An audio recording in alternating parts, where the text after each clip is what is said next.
Assalamualaikum warahmatullahi wabarakatuh.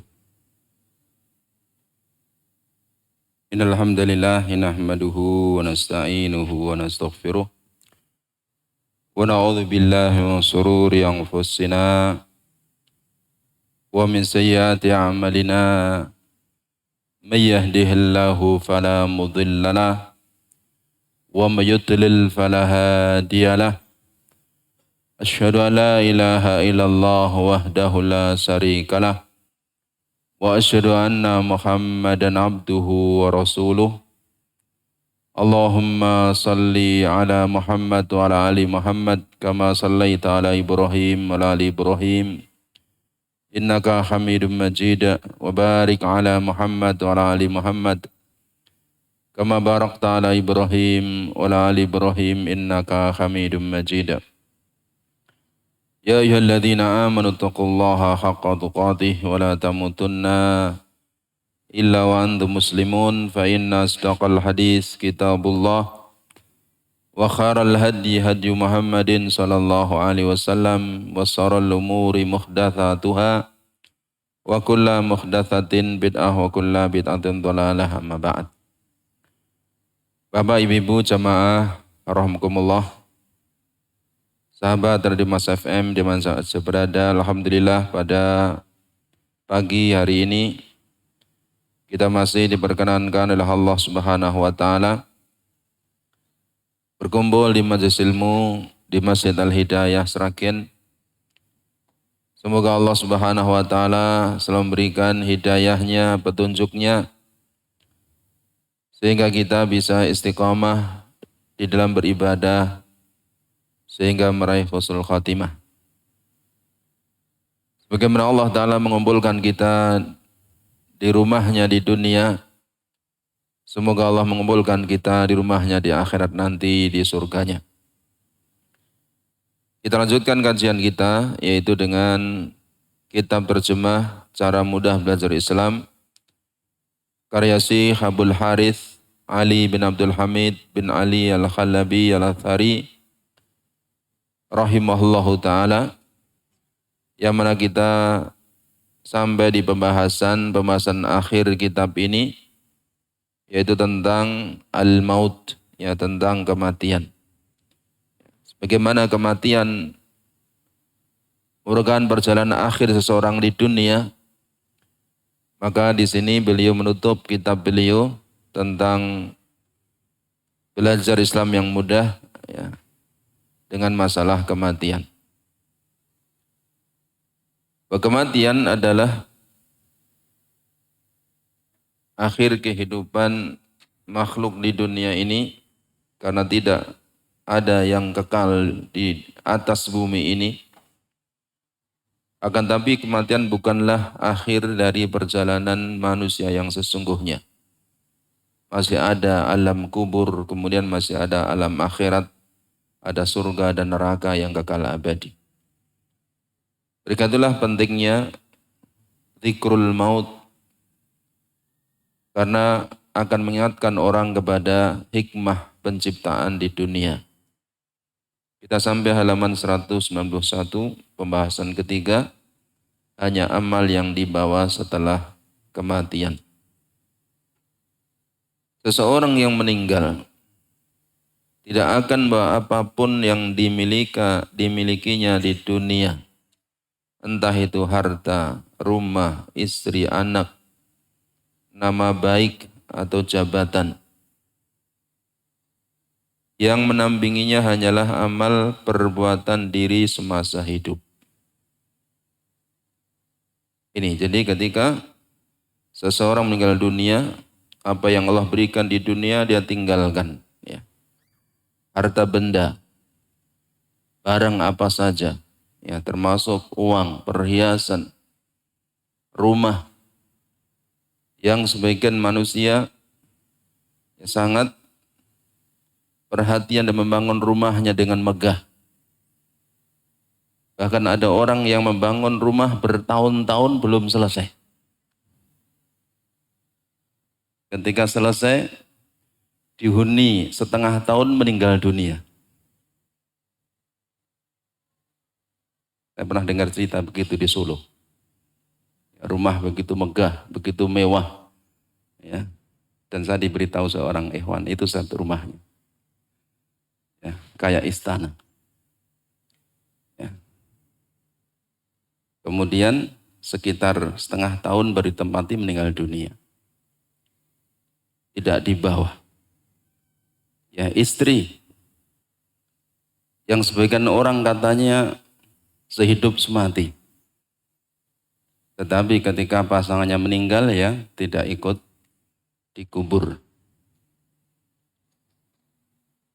Kemudian anak juga demikian. Nama baik yang dahulu ketika masih hidup disanjung orang umpamanya, dihormati orang, dimuliakan orang, ya setelah meninggal sekian hari, sekian bulan, sekian tahun sudah dilupakan. Ya. Jabatan yang dahulu punya kekuasaan ini dan itu, ya ketika kematian hilang semua. Ya, bahkan ketika pensiun pun sudah hilang. Kemudian yang menemaninya hanyalah amal perbuatan hidupnya, baik atau buruk amal tersebut. Selama apapun hidup yang dilakoninya, dilakukannya, sejatinya itu sepenggal kisah singkat saja.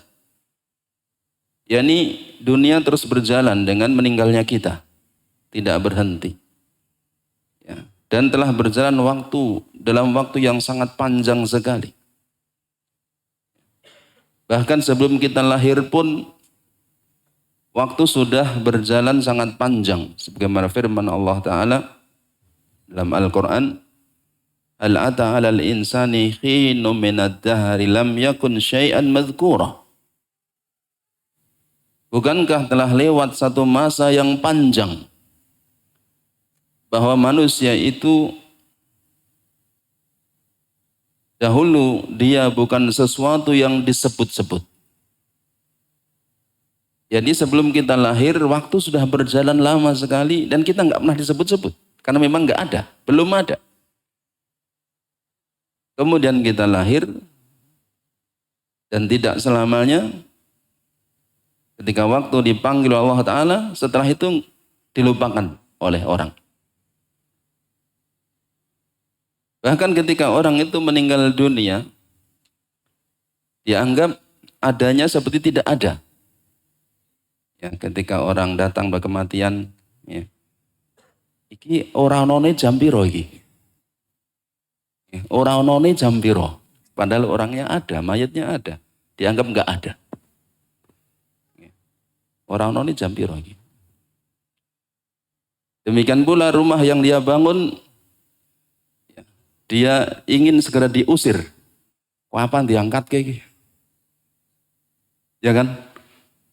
Ya, rumah yang dia bangun dengan susah payah, setelah dia kematian, dia segera diusir dari rumahnya.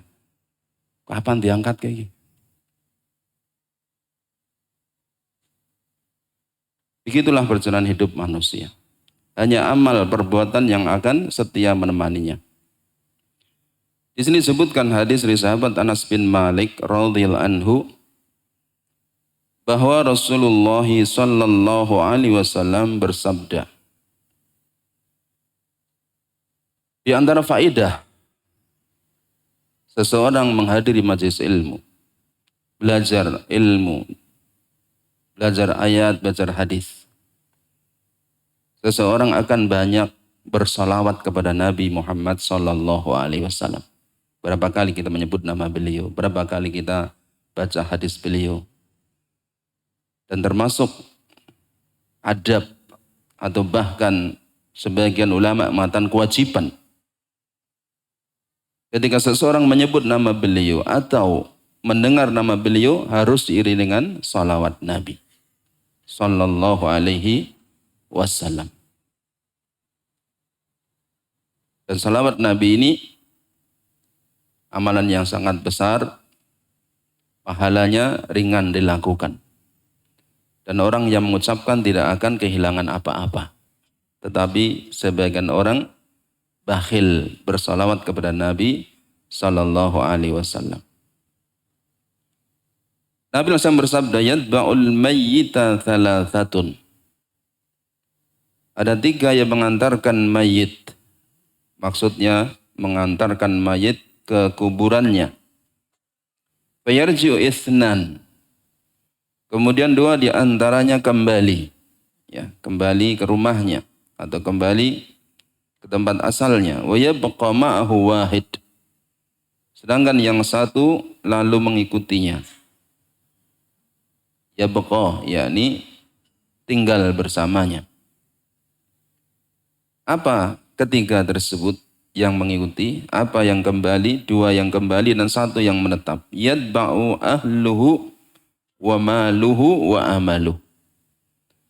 Mayit itu diikuti oleh keluarganya, oleh hartanya, oleh amalannya, perbuatannya, ya baik atau buruk.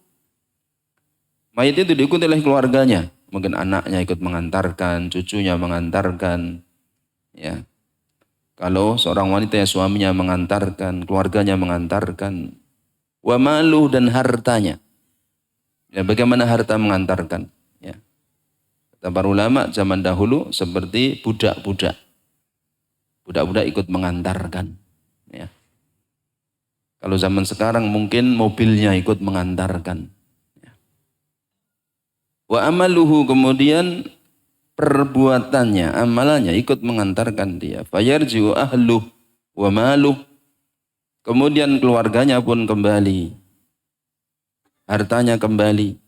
Wa yabqa amaluh, dan amalannya tetap bersamanya. Ya, keluarganya kembali setelah selesai penguburan, ya, mendoakannya sebentar, kemudian kembali. Ya, tidak akan dikubur bersamanya. Demikian pula hartanya kembali. Ya, tidak dikubur bersamanya. Ya, kecuali sebagian orang-orang zaman dahulu atau pada sebagian bangsa atau sebagian suku yang ketika meninggal dunia hartanya juga ditaruh di kuburan. Ada nggak seperti itu? Ya, seperti sebagian suku Dayak di Kalimantan. Ya. Atau ada sebagian bangsa suku yang seperti itu. Jadi kalau mati semua hartanya harus ikut bersamanya.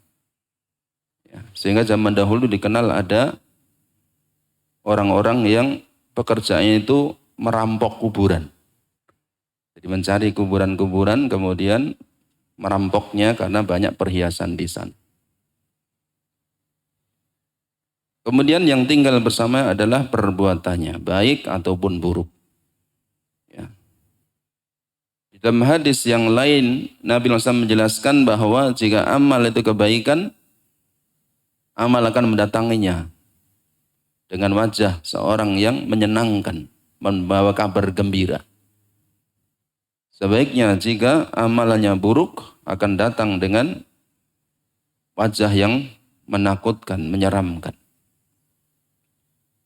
Dan sesungguhnya semua amal manusia akan kembali kepada manusia itu sendiri.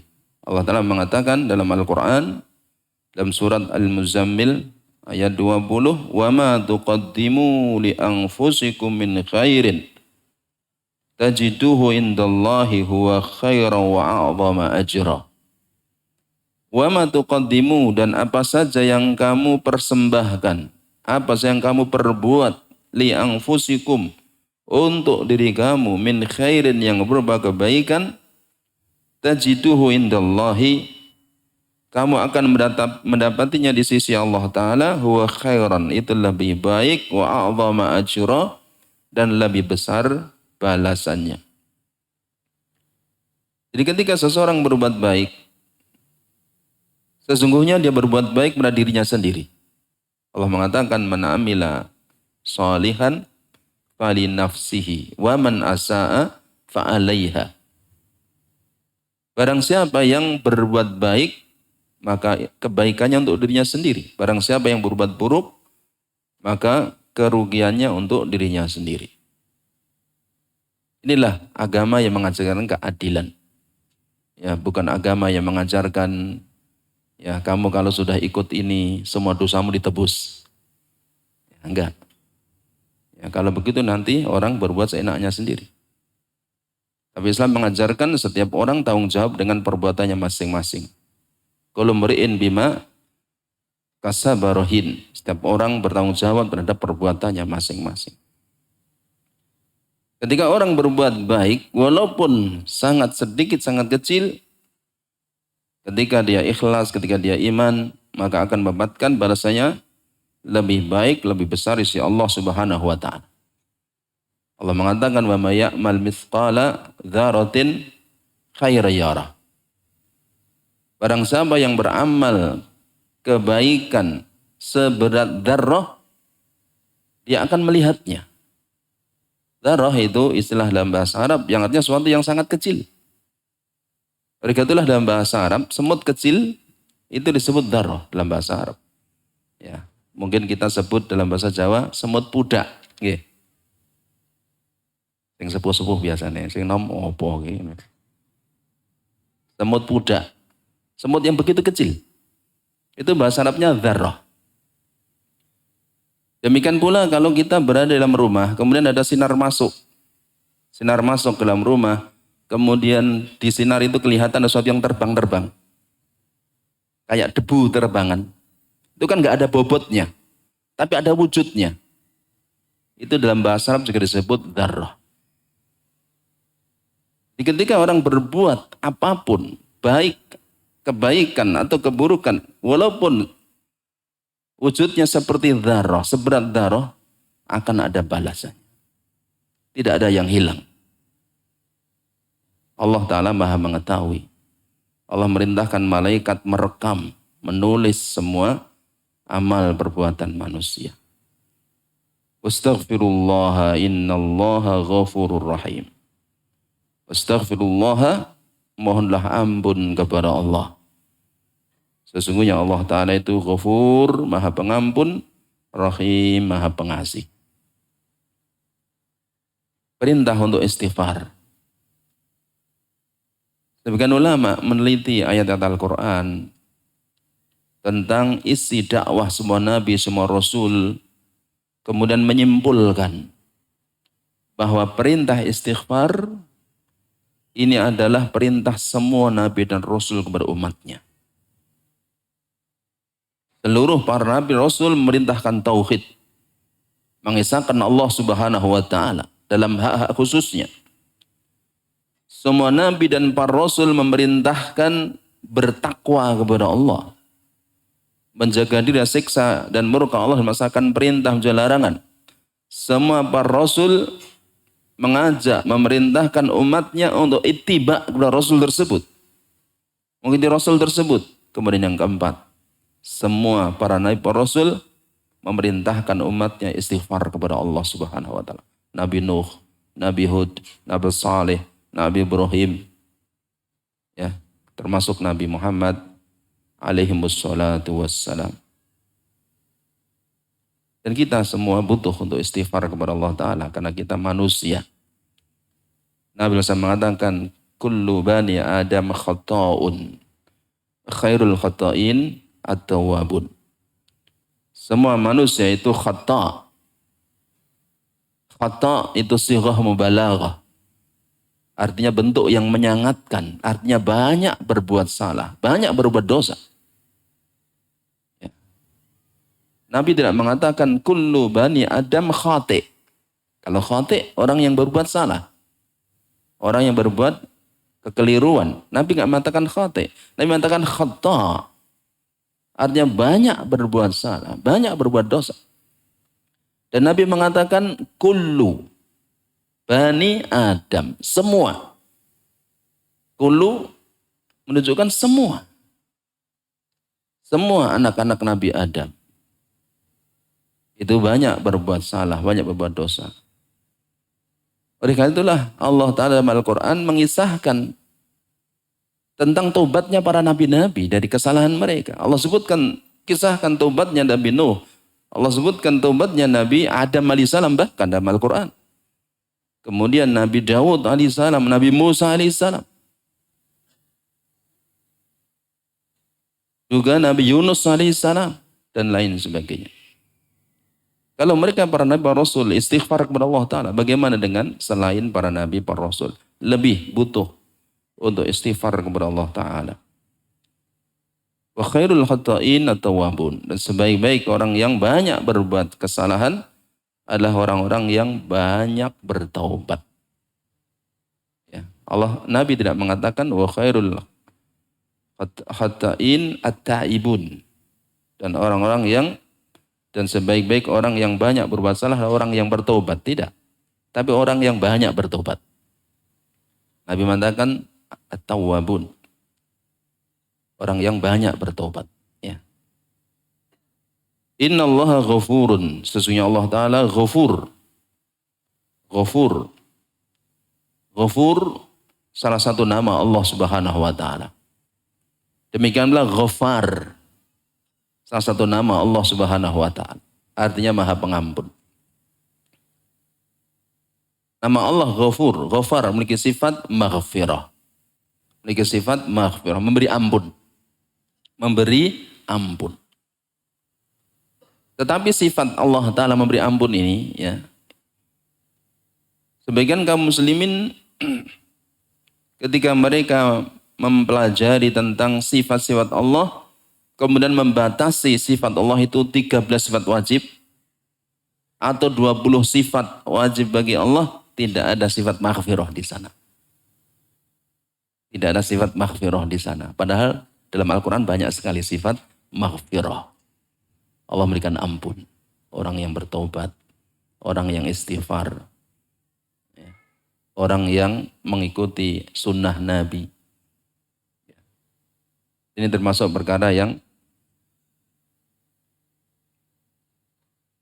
kita harus mengetahuinya tentang sifat-sifat Allah Subhanahu wa Ta'ala. Karena banyak orang yang tidak memahami sifat-sifat Allah padahal disebut dalam Al-Quran, dalam hadis, ya, dan itu termasuk dalam bingkai iman kepada Allah Subhanahu wa Ta'ala. Itu rukun Islam yang pertama, itu rukun iman yang pertama. Rahim, nama Allah Ta'ala yang Maha Pengasih. Berapa banyak dalam Al-Quran Allah sebutkan nama Allah Ar-Rahman, Ar-Rahim. Ya, kalau dalam terjemahan Maha Pengasih lagi Maha Penyayang, ya kan? Maha Pengasih, Maha Penyayang. Apa bedanya pengasih, penyayang? Nama Allah Ar-Rahman, nama Allah Ar-Rahim, sesungguhnya dari akar kata yang sama, rahmah. Dari akar kata yang sama, rahmah. Apa arti rahmah? Rahmah itu kasih sayang. Apa arti kasih sayang? Kasih sayang itu ya kehendak untuk berbuat baik kepada orang lain. Menghilangkan kesusahan dari orang lain. Itu kasih sayang. Kasih orang tua kepada anak dan seterusnya. Itu kasih sayang. Tetapi apa beda Rahman dengan Rahim? Para ulama mengatakan Ar-Rahman ini ablah minar Rahim. Ar-Rahman ini maknanya lebih luas dari Ar-Rahim. Ar-Rahim. Maknanya lebih luas, lebih besar daripada Ar-Rahim. Ya. Karena Ar-Rahman, Allah itu memiliki sifat rahmah yang luas. Dan seluruh makhluknya di dunia Allah berikan rahmat. Baik itu orang mukmin, baik itu orang kafir, di dunia Allah berikan sifat rahmah. Tetapi rahmah Allah ada umum, ada khusus. Rahmat Allah yang umum itu yang Allah berikan kepada seluruh makhluk. Rezeki, kesehatan, harta benda. Ya, itu rahmat yang umum. Allah berikan kepada semua orang. Kemudian rahmat khusus. Agama yang baik. Amal yang saleh. Keikhlasan, ketaatan. Ini rahmat yang khusus Allah berikan hamba-hambanya yang Allah pilih. Itu Rahman, Ar-Rahman. Ar-Rahman. Kemudian Ar-Rahim ini Allah memiliki sifat rahmat yang khusus. Allah berikan kepada di akhirat, hanya Allah berikan kepada orang-orang yang beriman. Sehingga di akhirat Allah tidak memberikan rahmat kepada orang-orang yang kafir, kemudian sehingga mereka masuk surga, enggak ada.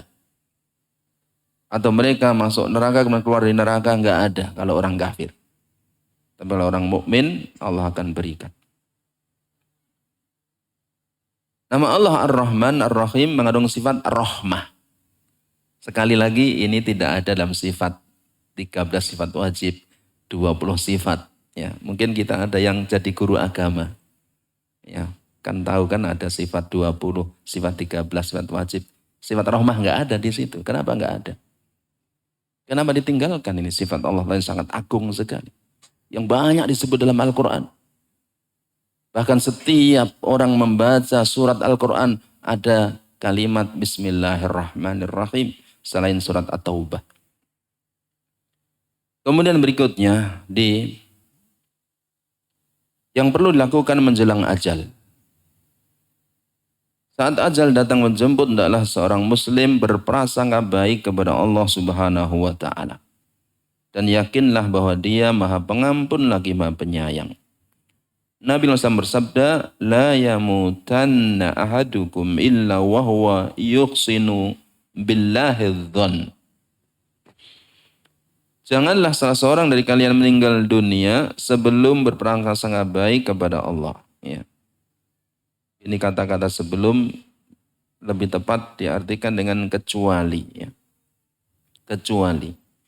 Janganlah salah seorang dari kalian meninggal dunia kecuali berprasangka baik kepada Allah. Ya. Illa, kecuali.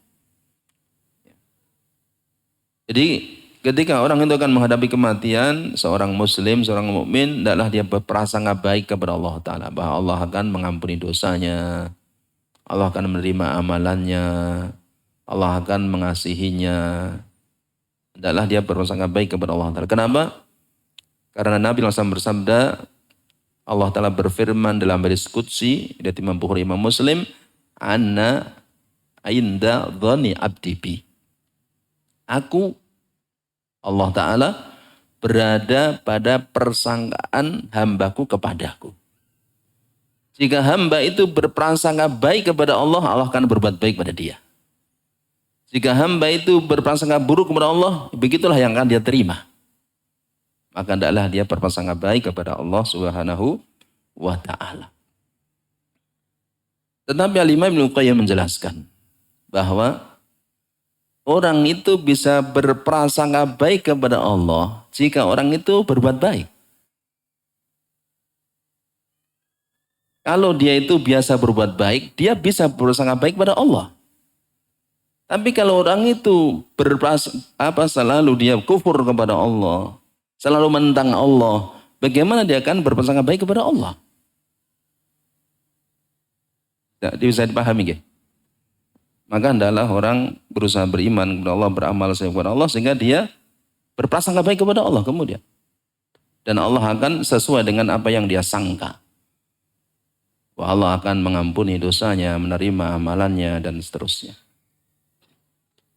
Demikian pula, hendaklah dia memperbanyak zikir, tahmid, tahlil.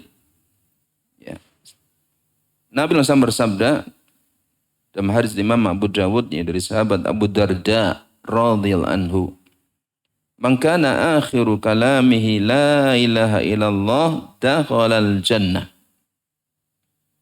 Man kana akhiru kalami, siapa saja yang kalimat terakhirnya la ilaha illallah dakhalal jannah, maka ia masuk surga.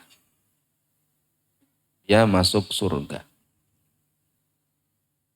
Tapi jangan kemudian orang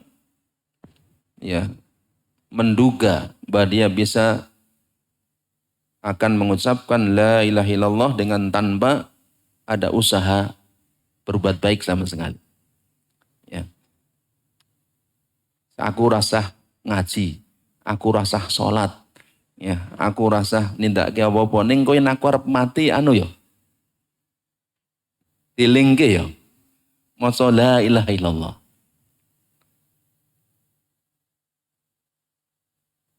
Para ulama mengatakan man 'asha 'ala syai'in mata 'alaihi wa man mata 'ala syai'in bu'itsa 'alaihi. Barang siapa yang memiliki kebiasaan hidup di atas sesuatu, dia akan mati padanya. Dan barang siapa yang mati di atas sesuatu, dia akan dibangkitkan padanya. Perkataan ulama ini diambil dari sabda Nabi SAW ketika haji wada. Ketika wukuf di Arafah, ada sebagian sahabat yang wukuf dalam keadaan berkendara onta, kemudian jatuh dari ontanya, kemudian diinjak ontanya meninggal dunia. Dalam keadaan wukuf, dalam keadaan beribadah haji. Nabi SAW mengatakan kepada para sahabat, "Ighsiluhu bima'in wasidrin." Mandikanlah dia dengan air yang dicampur daun bijara. Wa kaffinuhu bisawbaihi. Dan kafanilah dia dengan kedua kain ihramnya. Wala tukhammiru ra'sahu. Jangan tutup kepalanya. Fa innallaha yab'atsuhu yaumal qiyamati mulabiyan. Sesungguhnya Allah akan membangkitkan dia pada hari kiamat dalam keadaan bertalbiyah. Karena dia dalam keadaan haji yang masih disyariatkan talbiyah dan dia bertalbiyah, matinya talbiyah, maka Allah akan bangkitkan dalam keadaan talbiyah. Nah, di sini oleh para ulama ya diambil tadi hikmah tadi, kalau orang itu membiasakan sesuatu, dia akan mati padanya. Dan orang yang mati padanya akan dibangkitkan padanya. Orang biasa taat, insya Allah wafat dalam keadaan taat. Dan akan dibangkitkan dalam keadaan taat. Orang yang biasa maksiat, kemungkinan besar mati dalam keadaan maksiat. Akan dibangkitkan dalam keadaan maksiat. Ada enggak orang-orang yang wafat dalam keadaan sholat? Ada? Ada enggak orang-orang yang wafat di tempat pelacuran? Ya, itu kebiasaannya. Kebiasaannya. Maka hendaklah kita membiasakan kebaikan-kebaikan. Apabila di samping orang yang hendak meninggal itu terdapat kerabat atau teman-temannya, hendaklah mereka menuntunnya untuk mengucapkan kalimat syahadat atau tauhid, yaitu menyuruhnya mengucap la ilaha illallah. Rasulullah SAW bersabda dalam hadis beliau, "Laqinu mautakum la ilaha illallah." Ya, dalam hadis riwayat Imam Muslim. "Laqinu mautakum," tuntunlah, ajarilah mautakum, orang-orang yang akan meninggal dunia, orang-orang yang hendak meninggal dunia di antara kamu, la ilaha illallah. Kalimat la ilaha illallah.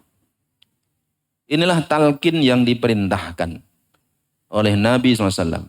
Talqin yang diperintahkan, ya hadisnya jelas, yaitu memerintahkan, mengajarkan, mengingatkan orang yang akan meninggal itu supaya mengucapkan la ilaha illallah. Ya kalau sudah mengucapkan ya sudah, nanti supaya nggak bosan, ya nggak keberatan dia, sehingga kemana-mana ucapannya. Dan ini yang dilakukan oleh Nabi Muhammad SAW ketika beliau menengok pamannya Abu Talib. Dalam hadis Imam Bukhari, Imam Muslim dari sahabat Abu Hurairah radhiyallahu anhu, diriwayatkan Nabi menengok pamannya Abu Talib yang waktu itu musyrik kafir, sakit akan meninggal dunia. Nabi mengatakan, "Ya am, qul la ilaha illallah." Wahai paman, ucapkan kalimat la ilaha illallah. Kalimatan ahtaju bihalaka indallah. Ini kalimat yang jika engkau mengucapkan, aku akan membelamu di hadapan Allah Ta'ala. Akan tapi waktu itu ada dua tokoh Quraisy, musyrikin Quraisy, yang menghalanginya untuk mengucapkan kalimat la ilaha illallah, yaitu Abu Jahal dan Abdullah bin Abi Umayyah. Keduanya mengatakan, "Ya Abu Talib, targhaban millati Abdul Muttalib." Wahai Abu Talib, apakah kamu akan meninggalkan agama bapakmu, Abdul Muttalib? Dari sini sebagian ulama mengambil faidah tentang bahaya berteman dengan orang-orang buruk.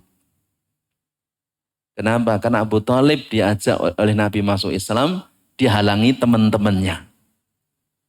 Dihalangi teman-teman dekatnya.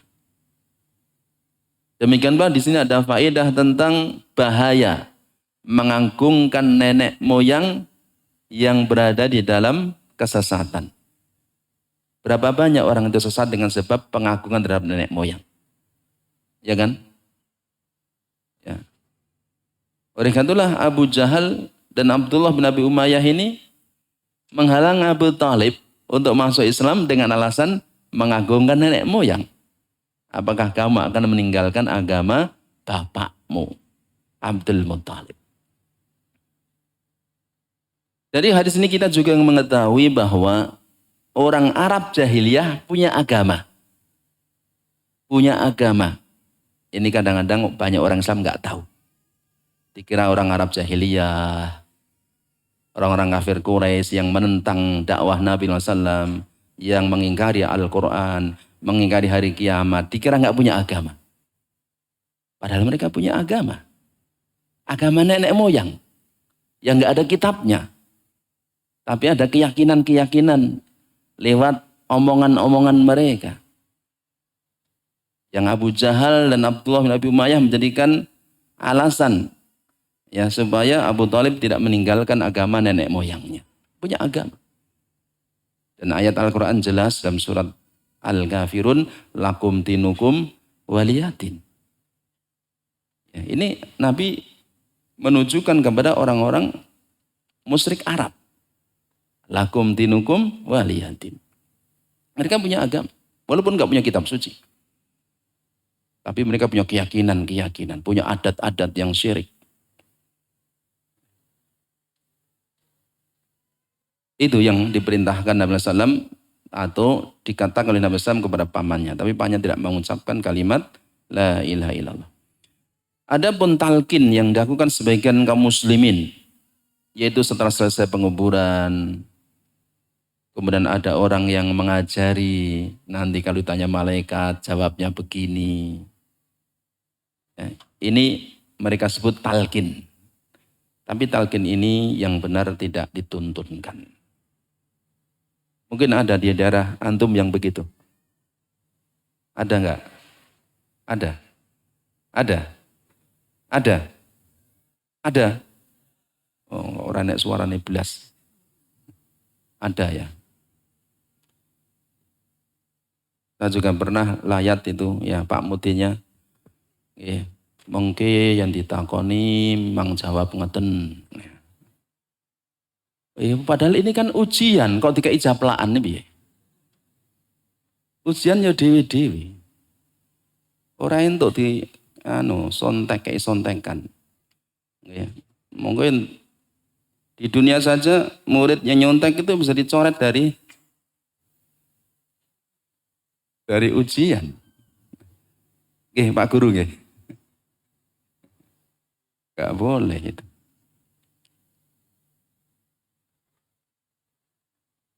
Kemudian tuntunan ziarah kubur. Disunahkan bagi orang muslim ziarah kubur untuk mengingat kematian dan akhirat. Nabi SAW bersabda, kuntu nahaitukum man ziyaratil kubur. Dahulu aku melarang kalian berziarah kubur. Orang-orang Arab jahiliyah zaman dahulu memiliki banyak sesembahan. Banyak tempat untuk berdoa, memohon, meminta. Salah satunya adalah kuburan yang diagungkan. Di antara kuburan yang diagungkan orang-orang Arab jahiliyah yaitu Lata. Yang Allah sebut dalam Al-Quran dalam surat An-Najm. Afara'aitumul Lata wal Uzza wa manata thalithatal ukhra. Dalam surat An-Najm. Tidakkah kamu perhatikan tentang Lata, tentang Uzza, dan tentang Manat? Ya. Yang ketiga itu. Ini tiga sesembahan orang Arab jahiliyah yang dianggap paling besar saat itu. Apa sih wujudnya? Ya. Orang itu kadang-kadang perlu tahu keburukan supaya terhindar darinya, bukan untuk melakukannya. Ya, orang perlu tahu apa sih kemusyrikan, bentuk kemusyrikan di zaman jahiliyah supaya dia bisa menghindarinya. Karena sering orang mengatakan kamu jangan syirik, jangan musyrik, tapi dia nggak paham. Sehingga dia melakukan.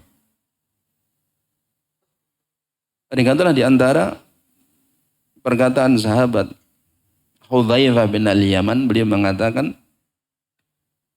kana an-nasu yas'aluna Rasulullah sallam anil khairi wa sa'altuhu anil syarr. Orang-orang biasa bertanya kepada Nabi tentang kebaikan. Adapun aku bertanya kepada beliau tentang keburukan. Makhafata yudrikani. Karena khawatir keburukan itu mengenai aku. Seorang penyair mengatakan, araftu syarra la li syarri walakin litawakkihi. Aku mengenal keburukan, bukan untuk melakukan keburukan, tetapi agar aku bisa menjaga diri dari keburukan. Orang Arab zaman dahulu, di antara sesembahnya itu Lata, itu wujudnya kuburan yang diagungkan. Uzza, itu wujudnya pohon yang diagungkan. Manat, itu wujudnya patung yang disembah.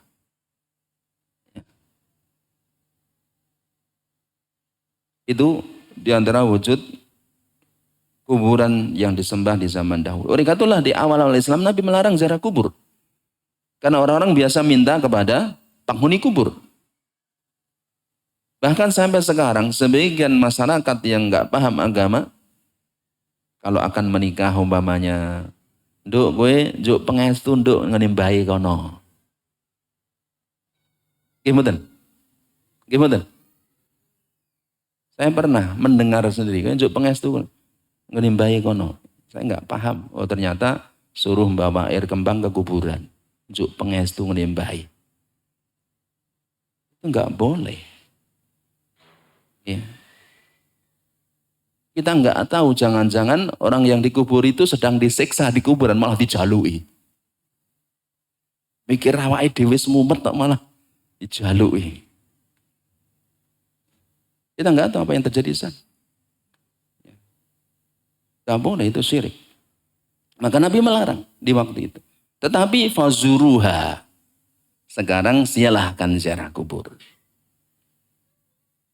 Fa'innaha tudzakirukumul akhirah. Sesungguhnya ziarah kubur itu akan mengingatkan kamu kepada akhirat. Bahwa dunia nggak selamanya. Nanti akan semua orang akan masuk ke alam akhirat, semua akan meninggal dunia, perlu beramal soleh, perlu memperbanyak bekal. Sabda Nabi SAW, fazuruha, silahkan kamu ziarah kubur. Ulama beda pendapat. Apakah sabda Nabi ini kepada semua kaum muslimin? Atau khusus kepada laki-laki? Ulama beda pendapat. Mayoritas ulama mengatakan sabda Nabi SAW fazuruha ini untuk laki-laki dan perempuan. Umum. Tetapi untuk perempuan ada syaratnya. Seperti disebut dalam hadis Imam At-Tirmidzi yang mana Nabi SAW mengatakan la'anallahu zuwaratil kubur. Ini hadis yang sahih. Disahihkan oleh Syekh Al-Albani rahimahullah dalam kitab beliau Silsilah Al-Haditsus Shahihah. Juga dalam kitab beliau Ahkamul Janaiz. La'anallahu zuwaratil kubur. Allah melaknat wanita-wanita yang banyak ziarah kubur. Yang sering ziarah kubur. Dilaknat. Oleh itulah sabda Nabi SAW, fazuruha, silahkan ziarah kubur. Ini untuk laki-laki dan untuk perempuan. Tapi perempuan gak boleh sering-sering. Ya. Kemudian perintah ini ulama mengatakan perintah mustahab. Perintah anjuran, bukan kewajiban. Sebagian ulama mengatakan, termasuk para banyak ulama Hanabilah. Itulah kalau kita baca fatwa beberapa ulama Saudi, mereka banyak melarang, kita nggak bisa ziarah kubur. Banyak ulama Saudi melarangnya. Dalilnya, mereka menyatakan fazuruha ini khusus laki-laki. Apa dalilnya? Karena ada hadis ternyata Imam Tirmidzi diriwayatkan Nabi bersabda, la'anallahu zairatil kubur. Allah melaknat wanita-wanita yang ziarah kubur. Tetapi hadis yang baru saja saya sebutkan tadi hadisnya lemah. Dengan lafal zairatil kubur itu lemah. Wanita yang berziarah kubur. Tapi yang sahih riwayatnya zuwaratil kubur. Itu yang sahih. Dikatalah mayoritas para ulama dan ini yang dipilih oleh Syekh Al-Albani, Syekh Salim Mahlilali dan yang lainnya mengatakan bahwa Sabda Nabi ini mencakup laki dan perempuan, tetapi perempuan tidak boleh sering-sering. Begitu pula ziarah kubur tidak boleh dengan cara bersafar. Dengan cara pergi luar kota khusus untuk ziarah kubur, dilarang. Nah, kenapa? Ziarah kubur itu apa sih gunanya? Ziarah kubur itu gunanya itu mengingat akhirat, mengingat kematian. Itu cukup dengan kubur di tempat-tempat kita. Nggak perlu bersafar luar kota. Tidak perlu bersafar luar kota. Ya. Demikian pula untuk mendoakan orang yang meninggal dunia. Itulah tujuan ziarah kubur sesungguhnya. Untuk mendoakan ampunan, mengingatkan kita terhadap kematian. Cukup. Nggak boleh. Safar luar kota tujuannya ziarah kubur. Dilarang oleh Nabi SAW. Apa dalilnya? Nabi mengatakan dalam hadis Bukhari Imam Muslim, la tusaddur rikhalu illa thalathati masajid. Tidak boleh orang melakukan perjalanan keluar kota ke tempat yang dianggap berkah. Kecuali 3 masjid. Masjidil Haram, Masjid Nabawi, Masjidil Aqsa.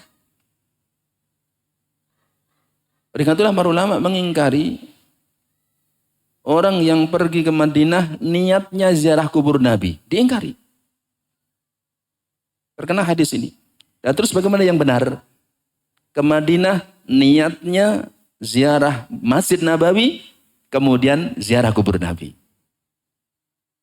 Jadi niatnya itu ke Masjid Nabawinya. Kenapa? Karena sholat di sana itu lebih utama 1000 kali dibandingkan masjid yang lain. Setelah sampai di sana, kemudian ziarah kubur Nabi, ya karena memang berdekatan dengan Masjid Nabawi. Dan niatnya ke Masjid Nabawinya, kemudian ziarah kubur. Itu mengingatkan akhirat, ziarah kubur. Jika seseorang melakukan ziarah kubur dan dia boleh berziarah ke kuburan tertentu milik kerabat atau temannya, hendaklah membaca doa salamu ahlad diyar minal mu'minin wal muslimin. Semoga kesejahteraan, keselamatan tercurah, dilimpahkan kepada seluruh penghuni pekuburan ini dari kalangan kaum mukminin, kaum muslimin. Kita lihat di sini. Yang didoakan ampunan, didoakan rahmat, khusus orang yang beriman. Yarhamullahul mustaqdimina minna wal mustakhirin. Semoga Allah merahmati orang-orang yang wafat lebih dahulu dari kami dan yang wafat belakangan. Wa inna insyaallah bikum lalahikun. Dan kami insyaallah akan menyusul kalian. Dan ulama mengatakan, kenapa menggunakan insyaallah? Sedangkan kematian itu pasti. Ada 2 jawaban yang disebutkan ulama. Pertama, disebut dengan insya Allah karena itu sesuatu yang akan terjadi. Maka dengan insya Allah. Sesuatu yang terjadi, cuma insya Allah. Yang kedua, akan mati tapi belum tentu dikubur di sini. Belum tentu dikubur di sini. Bisa jadi dikubur tempat lain. Insya Allah kami menyusul. Ya, tapi belum tentu dikubur di sini. Bisa jadi tempat yang lain. Dari hadis ini, ulama beda pendapat. Apakah mayit itu selalu mendengar suara orang yang hidup? Ulama beda pendapat. Ahlus sunnah berpendapat. Dulu dan sekarang berbeda pendapat. Sebenarnya mengatakan mayit itu mendengar di waktu-waktu tertentu saja yang ada dalilnya. Ya seperti ketika dikubur, ditinggal oleh pelayatnya, kemudian mayit mendengar suara sandalnya, sandal mereka. Ada dalilnya, maka itu mendengar. Ketika nggak ada dalilnya, maka nggak mendengar. Ini pendapat sebagian para ulama. Dan ini adalah salah satu pendapat dari Syekh Al-Albani rahimahullah sebutkan dalam pembahasan beliau dalam bab ini. Ulama yang lain mengatakan mayit mendengar. Namun sudah nggak bisa beramal. Dan ini yang nampaknya condong sebagian ulama dalam bab ini. Yang jelas ulama beda pendapat. Apakah mayit itu mendengar atau tidak mendengar? Ya, jadi mendengar secara umum atau mendengar waktu tertentu yang ada dalilnya.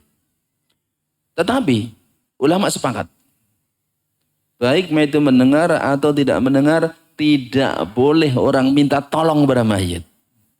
Tidak boleh orang berdoa kepada mayit, sambat kepada mayit. Ya, kan ada yang sambat mayit. Bo, aku urip kosemen, bo. Ya, dan lain sebagainya. Ada yang sambat kepada ini dan itu selain Allah Ta'ala. Ulama sepakat nggak boleh. Itu syirik. Karena sebagian orang yang menyimpang, mayit mendengar maka berdoa kepada mayit karena mendengar. Ya, ini lain masalah. Ini mencampur aduk antara hak dan al-batil akhirnya. Orang yang melakukan ziarah kubur tidak disyaratkan membaca Al-Quran atau surat apapun. Misalnya surat Al-Fatihah atau Yasin. Larangan ini karena Rasulullah SAW selaku panutan dan kita tidak pernah berbuat seperti itu. Ada beberapa riwayat dari para ulama. Ya, riwayatnya dari ulama. Kalau ziarah kubur bacalah surat ini, surat ini. Tapi semata-mata perkataan, perbuatan ulama bukan hujah dalam agama. Bukan dalil dalam agama.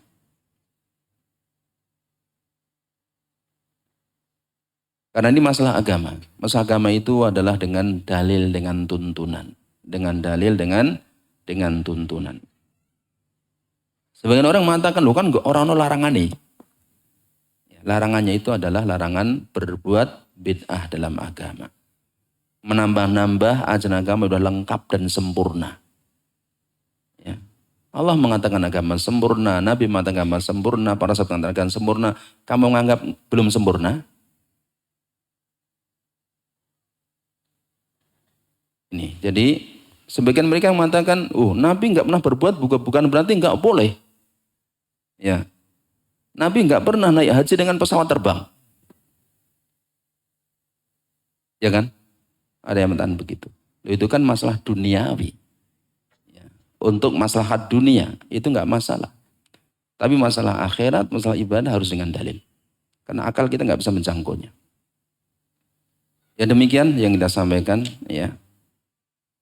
Masih ada beberapa pembahasan. Ya, insya Allah kita bisa lanjutkan waktu yang lain. Sebelum kita akhiri mungkin ada yang ingin disampaikan, ditanyakan, kami persilahkan.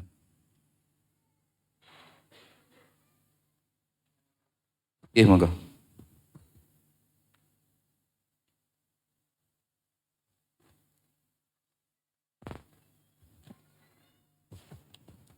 Bismillah, izin bertanya Ustadz tentang hadis yang mangkana akhiru kalamihi la ilaha illallah dakhalal jannah ini kan sebagian Ustadz yang saya dengar Ustadz ketika berceramah itu la ilaha illallah Muhammad Rasulullah gitu Ustadz.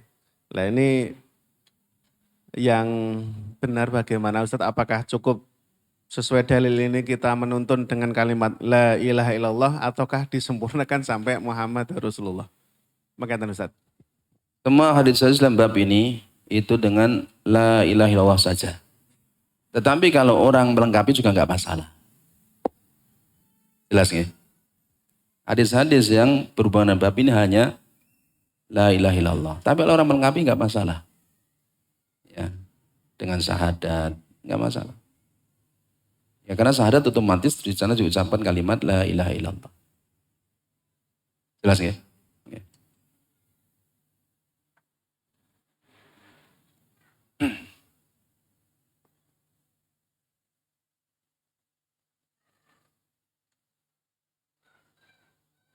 Baik ya, mungkin itu yang kita sampaikan. Alhamdulillah. Semoga Allah Ta'ala menjaga kita semua dari segala keburukan, memberikan tuntunan dan kebaikan, memudahkan jalan ke surga, menyelamatkan kita dari neraka. Subhanakallahumma bihamdika, asyhadu an la ilaha illa anta, astaghfiruka wa atubu ilaik. Wa akhiru dan alhamdulillahi rabbil alamin. Assalamualaikum warahmatullahi wabarakatuh.